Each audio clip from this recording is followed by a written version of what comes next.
فتفشلو، ایک دوسرے کے گریبانوں پر ہاتھ مت ڈالو.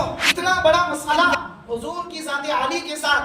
پچھلے دنوں میں آپ نے سنا ہوگا ہمارے اس بیلگام شہر کے اندر ایک آدمی اٹھا اور کہنے لگا کہ میں اللہ کا آخری نبی ہوں. کہ ہم اپنی بچوں کی اس بیس پر تربیت کریں، اس بنیاد پر تربیت کریں کہ ان کے اندر جو ہے اتحاد اور اتفاق کا مادہ رہے. آتے ہیں آپس میں جھگڑا مت کرو. تفشلو، اور تم ایک دوسرے کے گریبان کے اوپر ہاتھ مت ڈالو.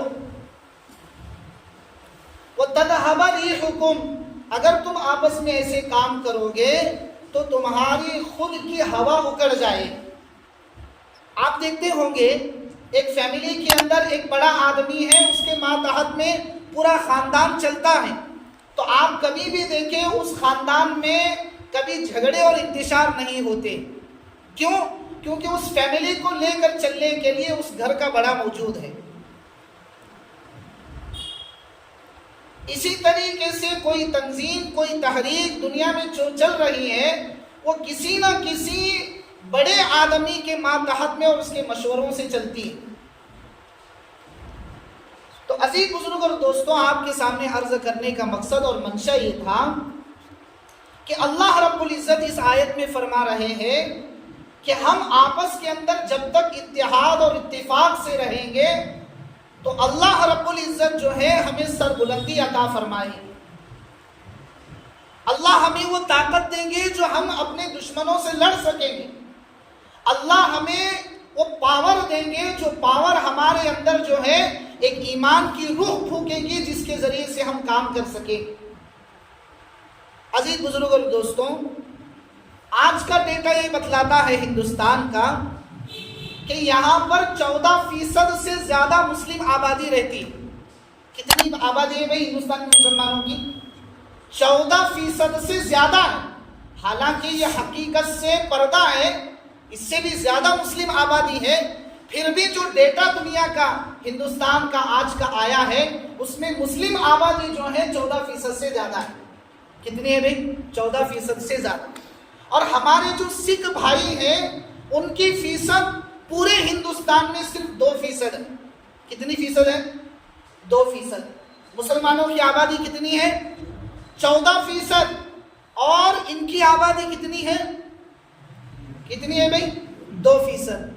آپ تھوڑا غور کریں اس مسئلے کے اندر کہ جب 1984 کے اندر جب سکھ بھائیوں کا قتل عام ہوا تو اس زمانے میں انہوں نے حکومت سے ان بھائیوں کا مطالبہ کیا اور ان کی دیت مانگ کر لی. اور اس زمانے میں 1984 13 فروری کے اندر انہوں نے اپنے بھائی یعنی مقتولوں کا کم سے کم 10 لاکھ روپیہ گورنمنٹ سے معاوضہ لیا، مانگ کر لیا کہ ہمارے شہیدوں کو آپ جو ہے کچھ نہ کچھ معاوضہ دیں گے. اور دوسری بات انہوں نے منوائی کہ بڑے بڑے عہدوں پر ہماری قوم کے لوگوں کو آپ بٹھائیں گے. اور کتنی فیصد ہے وہ لوگ؟ 2%. کتنی فیصد ہے بھائی؟ 2%.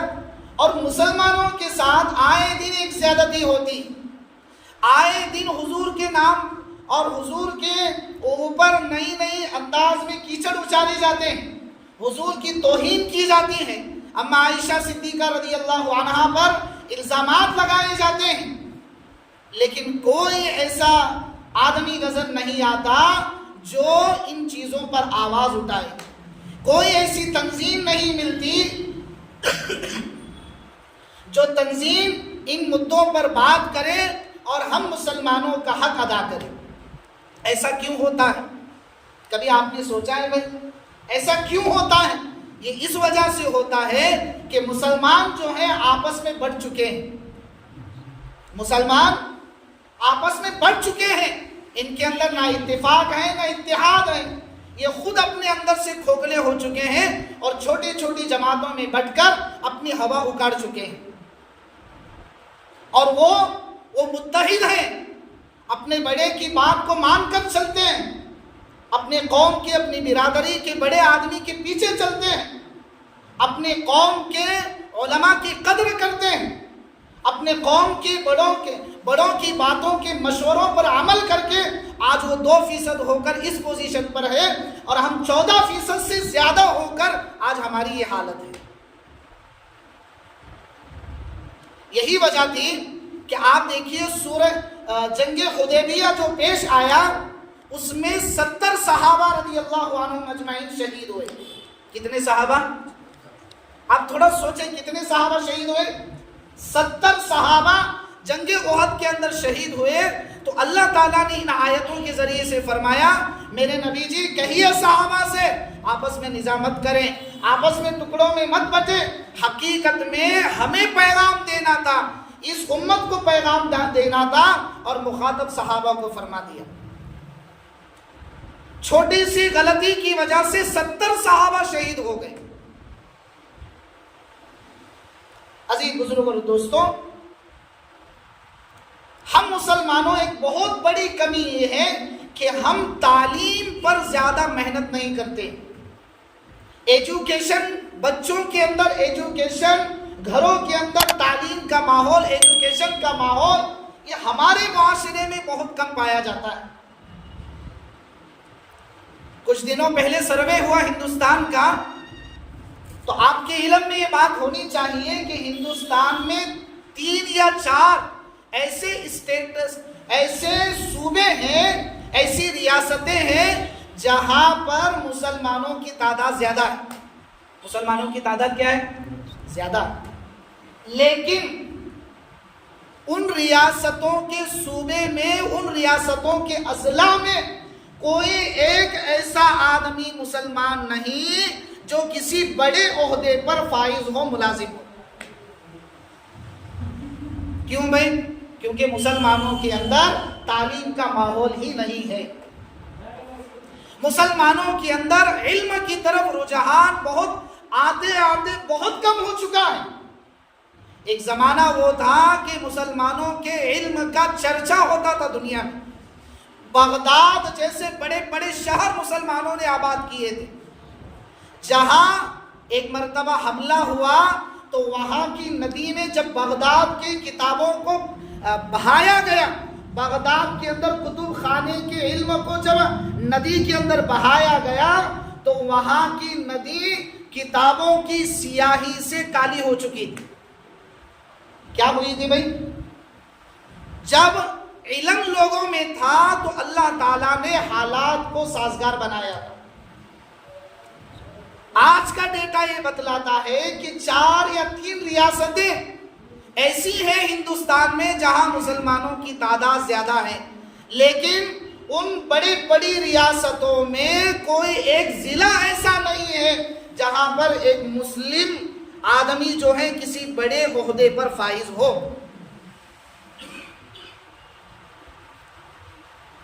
حضرت مولانا خالد سیف اللہ رحمانی دامت برکاتہم العالیہ کہتے ہیں کہ اس کی سب سے بڑی وجہ یہ ہے کہ آج ہمارے درمیان سیکھنے اور سکھانے کا ماحول ختم ہو چکا ہے۔ انٹرنیٹ کے پیچھے، سوشل میڈیا کے پیچھے گھنٹوں ہمارے نوجوان برباد کریں گے، لیکن کوئی کتاب کھول کر چاہے دنیا کی ہو چاہے دین کی ہو پڑھنے کے لیے ٹائم نہیں ملے۔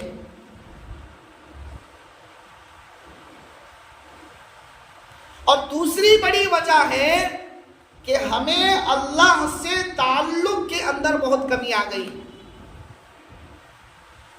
اللہ سے تعلق میں بہت بڑی کمی آ گئی۔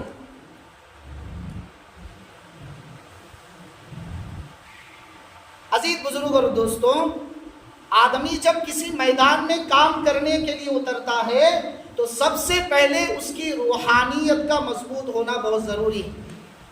کیا ضروری ہے بھائی؟ اندر کے دل کو بنانا بہت ضروری ہے، ورنہ وہ آدمی بہت زیادہ دیر تک کام نہیں کر سکتا قوم کی اور ملت کی۔ تو عزیز بزرگ اور دوستوں،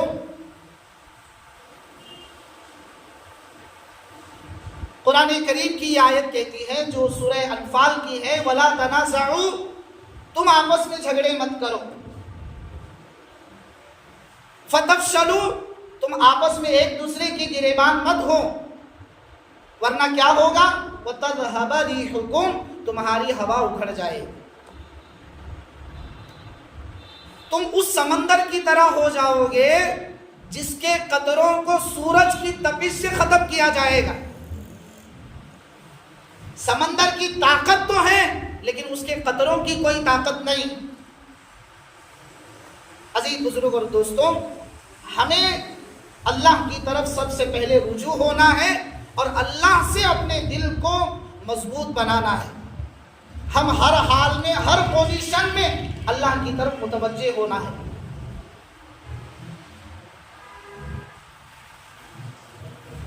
قرآن کریم کی اور دوسری دو جگہوں پر اللہ رب العزت ان باتوں کا تذکرہ فرماتے ہیں کہ غزوہ احد میں 70 صحابہ جو شہید ہوئے، اس میں جو سب سے بڑی وجہ تھی کہ آپس کا انتشار۔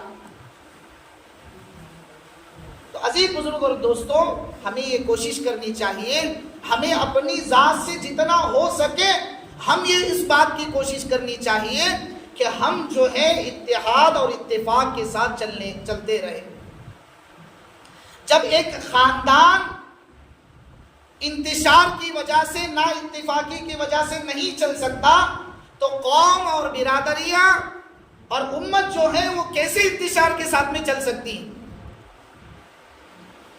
اور مسلم طبقے میں جو علم والا طبقہ ہے، جو اپنے آپ کو ایجوکیشن کہتا ہے، اپنے آپ کو تعلیم یافتہ طبقہ کہتا ہے، ان لوگوں کو چاہیے کہ وہ جو ہے ایسی چیزوں کو اپنے معاشرے سے ختم کرے اور لوگوں کے درمیان جو ہے اتحاد اور اتفاق کی بات کرتے ہوئے ان کے آپس کے اندر صلح کراتے ہوئے انہیں ایک امت ہونے کی دعوت دینا چاہیے، تاکہ جو ملک کے حالات آئے دن، ابھی دیکھیے کل سوشل میڈیا پر کسی خاتون نے حضور کو اور حضرت معین الدین خواجہ معین الدین اجمیری رحمت اللہ علیہ کو کہا کہ یہ لوگ جو ہے تھے الیاذ باللہ، میری زبان بھی نہیں اٹھ رہی ہے ان الفاظ کو بولنے کے لیے، وہ کہتے ہیں کہ یہ لوگ زنا بھی جبر کیا کرتے تھے۔ کہاں ہے مسلمان؟ آئے دن کچھ نہ کچھ ایسے مضمون چھاپتے ہیں پیپر کے اندر، سوشل میڈیا کے اوپر، جسے ہمارے نوجوان پڑھ کر سچ سمجھ لیتے ہیں۔ اللہ ہم سب کی حفاظت کرے۔ تو عزیز بزرگ اور دوستوں، اتنا بڑا مسئلہ حضور کی ذات عالی کے ساتھ، پچھلے دنوں میں آپ نے سنا ہوگا ہمارے اس بیلگام شہر کے اندر ایک آدمی اٹھا اور کہنے لگا کہ میں اللہ کا آخری نبی ہوں، مجھے عیسیٰ مسیح ہی مان لو۔ کوئی کچھ نہیں کہا اس کے بارے میں، بس یہی کہتے رہے کہ وہ ختم ہو جائے گا، وہ ایسے ہو جائے گا، وہ فلاں ہو جائے گا۔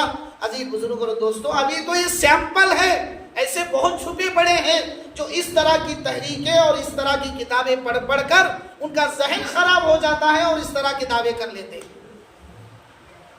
تو عزیز بزرگ اور دوستوں، ہم آخری نبی کے آخری امت ہونے کے ناطے ہماری یہ ذمہ داری بنتی ہے کہ ہم اپنی بچوں کی اس بیس پر تربیت کریں، اس بنیاد پر تربیت کریں کہ ان کے اندر جو ہے اتحاد اور اتفاق کا مادہ رہے۔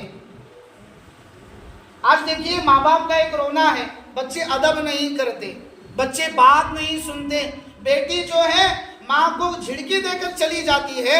عزیز بزرگ اور دوستوں، کبھی آپ نے سوچا ہے اس طرح کیوں ہوتا ہے؟ کبھی سوچا ہے؟ حضرت مولانا عبد المجید دریابادی رحمت اللہ علیہ، جو ایک زمانے میں بڑے پروفیسر تھے اور ان کی تفسیر بھی چھپی ہوئی ہے، انگلش میں، ہندی میں، کنڑا میں، اردو میں ان کی تفسیر چھپی ہوئی ہے۔ اس میں وہ لکھتے ہیں کہ بچوں کی نافرمانی کی سب سے بڑی وجہ یہ ہے کہ لوگوں کے اندر اتحاد اور اتفاق کا معاملہ ختم ہو گیا۔ تو عزیز بزرگ اور دوستوں، ہمیں یہ کوشش کرنی چاہیے، ہمارے اندر یہ مادہ اور یہ جذبہ ہونا چاہیے کہ ہم جتنا ہو سکے اتنا ہم اپنے اندر اتحاد اور اتفاق کو باقی رکھیں۔ یہ نہیں کہ وہ جھگڑ رہے ہیں تو وہ جانے، ان کا کام جانے۔ عزیز بزرگ اور دوستوں، آخری نبی کی امتی ہونے کے ناطے اجتماعی فرائض میں سے ایک فریضہ یہ ہے کہ ہم جو ہیں ایسے لوگوں کے درمیان صلح کرائیں اور آپس میں جھگڑے ختم کرا کے ایک امت وحدت بنا کر ہم سامنے لے کر آئے. یہ ہماری ذمہ داریاں بنتی. جب تک یہ امت اپنی ذمہ داریوں کا خیال رکھ کے رہتی چلتی رہی، اللہ تعالیٰ نے جو ہے اس امت کو شان سے نوازا، شوکت سے نوازا. اس ملک کا چپا چپا اس بات سے واقف ہے کہ اس ملک پر مسلمانوں نے ہزاروں سال حکومت کی تھی ایک زمانے، لیکن یہ سب ختم کیوں ہوا؟ آپس کے انتشار کی وجہ سے. یہ سب برباد کیوں ہوا؟ آپس کے جھگڑوں کی وجہ سے. تو عزیز بزرگ اور دوستوں، بغداد جیسا اتنا بڑا شہر جہاں علماء، صلحاء، اللہ والے، لکھنے والے، پڑھنے والے پیدا ہوئے، اور سب سے بڑی بات امام بخاری جن کی بخاری شریف قرآن کریم کے بعد دنیا میں اگر سب سے صحیح کتاب مانی جاتی ہے تو وہ بخاری شریف ہے. اس کتاب کے مصنف امام بخاری بھی وہی پیدا ہوئے تھے.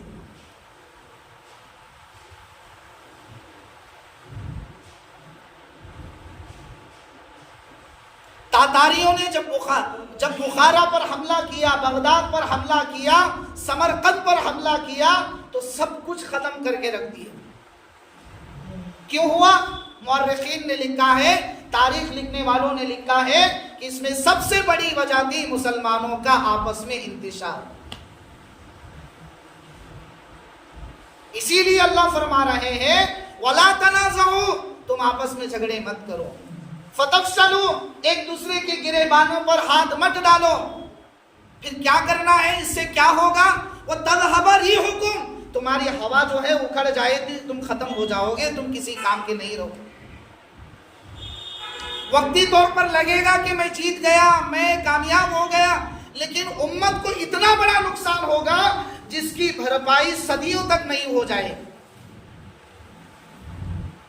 تو آج اس ملک کے حالات کے اندر عزیز بزرگوں اور دوستوں، ہمیں سب سے بڑا کام یہ کرنا ہے کہ ہمیں ایک امت ہو کر رہنا ہے، ایک ہو کر رہنا ہے. تو اللہ تعالیٰ جو ہے ہماری مدد فرمائیں گے. اللہ کے وعدے اعمال والوں کے ساتھ ہیں، اللہ کے وعدے ایک ہونے والوں کے ساتھ میں. تو کریں گے بھائی انشاءاللہ. اللہ تعالیٰ ہم سب کو عمل کی توفیق عطا فرمائے.